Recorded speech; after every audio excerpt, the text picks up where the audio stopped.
Jason Statham had spent the entire evening telling everyone at the private race track that Paul Walker was nothing more than a pretty face who relied on stunt doubles for every scene. But the moment Paul slid behind the wheel of that old 1970 Dodge Charger and the engine roared to life, Jason realized he had just made the biggest mistake of his career in front of the entire Fast and Furious family. The private race track outside of Los Angeles had been rented out for a small gathering of the Fast and Furious cast, a quiet evening before principal photography began on the next installment. The sun was slipping behind the San Gabriel Mountains, painting the sky in shades of burnt orange and dusty purple. The smell of high-octane fuel mixed with the dry desert air, and the distant hum of cooling engines filled the silence between conversations. Paul Walker stood near the pit lane, his hands buried in the pockets of his faded blue jeans, a small smile on his face as he listened to the mechanics talk about carburetors and gear ratios. He had always preferred this side of the business, the grease and the metal and the quiet hum of machines, over the glitz of the red carpet. Jason Statham arrived late as he often did, stepping out of a gleaming black Aston Martin that he had driven from Malibu. He was dressed in a dark leather jacket and polished boots, his jaw set in that signature clenched expression that had made him famous. He greeted the crew with handshakes and loud laughter, the kind of laughter that filled a room and demanded attention. Jason was a newcomer to the Fast and Furious family, brought in to play a villain, and he carried himself with the confidence of a man who believed he belonged at the top of every call sheet. As the evening wore on, Jason made his way to the catering tent where Vin Diesel, Tyrese Gibson, and Michelle Rodriguez were sharing drinks and stories. Paul joined them a few minutes later, quiet as always, accepting a bottle of water from the table. That was when Jason started talking. He spoke loudly, deliberately, making sure every crew member within earshot could hear him. He said that American actors had forgotten how to drive. He said that Hollywood had become soft, full of pretty faces who needed stunt doubles to park a car. He said that Paul, particular, was the poster child for this new generation of actors who pretended to be racers, but had never really felt the edge of a machine beneath their hands. The table went silent. Vin Diesel slowly set down his glass and glanced at Paul, waiting to see how his friend would respond. Paul did not respond.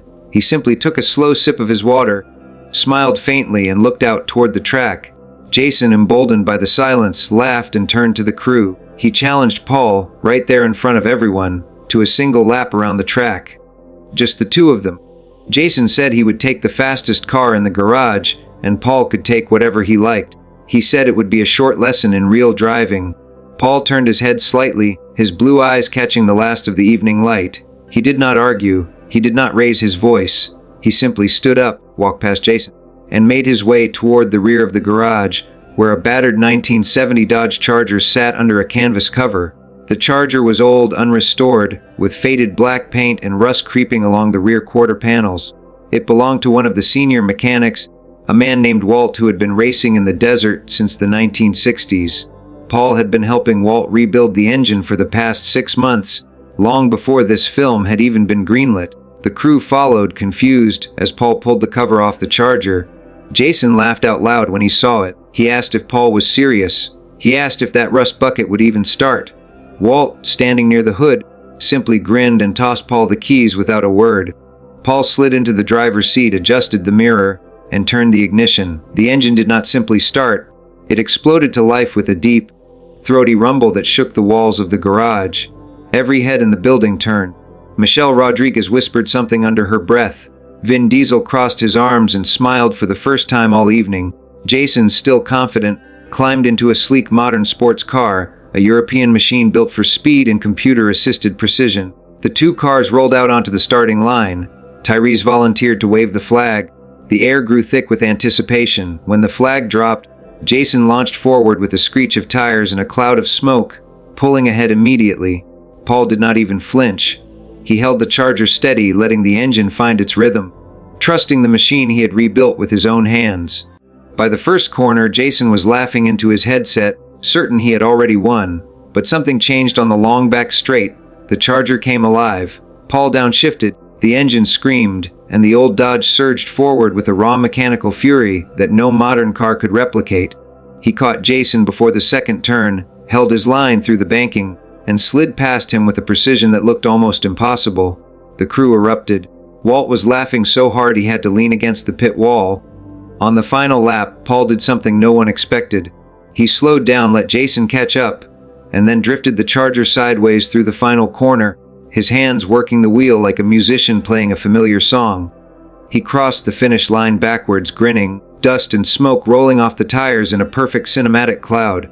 Jason sat in his sports car for a long moment, the engine idling before he finally climbed out. The crew was silent. Nobody cheered. Nobody laughed. They just watched. Paul parked the Charger, stepped out, and walked over to Jason. He did not gloat. He did not smirk. He simply handed Jason the keys to the Charger and said quietly, so quietly that only Jason could hear, that real driving was not about the car you drove. It was about understanding what the car was trying to tell you. Then he walked back to Walt, shook the old mechanic's hand, and disappeared into the garage without another word. Jason stood there holding the keys, staring at the ground, his face burning red in front of the entire Fast and Furious family. Vin Diesel walked past him, clapped him on the shoulder, and said only one thing. He said that Paul had been rebuilding that engine every weekend for half a year, and that some lessons cost more than words.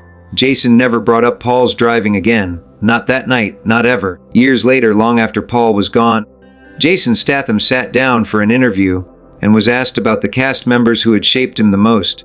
He paused for a long moment before answering. He said that Paul Walker had taught him something that no director, no coach, and no stunt instructor had ever been able to teach him. He said that real greatness did not need to announce itself. It simply showed up, did the work, and walked away quietly.